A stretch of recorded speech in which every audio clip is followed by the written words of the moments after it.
Assalomu alaykum. Assalomu alaykum zanak. Nag'z omadetmi? Omadam giring. Biyet. Hamik qilmash men pazmon shudam zanak bavar qiling. Men biyet gufta ba xudo ana. Ham saf monda shudam. Omadagi tona beyla. Hozir. Asta ta. Hamma guftam shiri jeshondam shir. Moychoma ser kardi. Moychora. Ha, moychora. Ser kardi va. Kampardam giram. Choy garmam namikuzrat xotiras guliyam.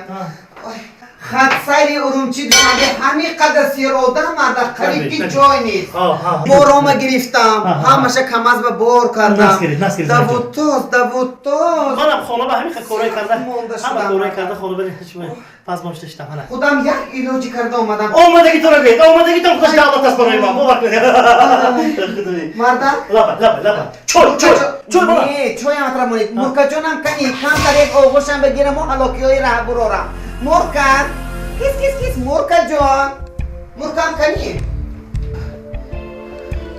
مرکا کنی مرکا بای چی بای؟ مرکا چی مرکا؟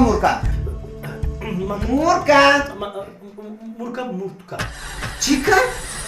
من سیر کار بودم خانم سیر کار بودم جامشگاهی کردم کودکای باغچه بردم موندم همین آمدم نگاه میکنم که از خانه بیرون برون است با کوچه اما یک ماشین از بالای مرکا گذشت مرکا مرد مرکا جانی من مرد من بخدا دلم همین ریش مرکا جانی ما خونه به نشسته یک مرکا هم بسر نکردید مردک این قدر شما مردید سرسبود سنگدید بیرم شما آبتیم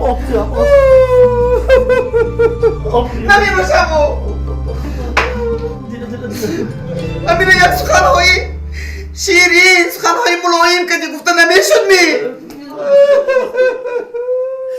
تقدیر پیشانه پیشانه این مرکا بهمی کلش به سخت میرسد نمیگوید زنک جان مرکا جانی شما برای گلدست چینی با باغ ابدی رفت گفته نمیشد می مردی سخت زبو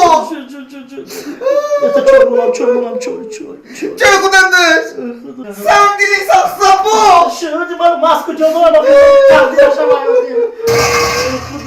وای مرکا جانم اوچم کنی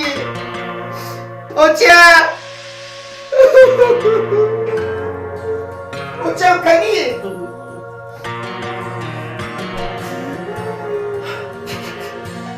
اوچم برای گلدسته چینی به باغ ابدی رفتم چی؟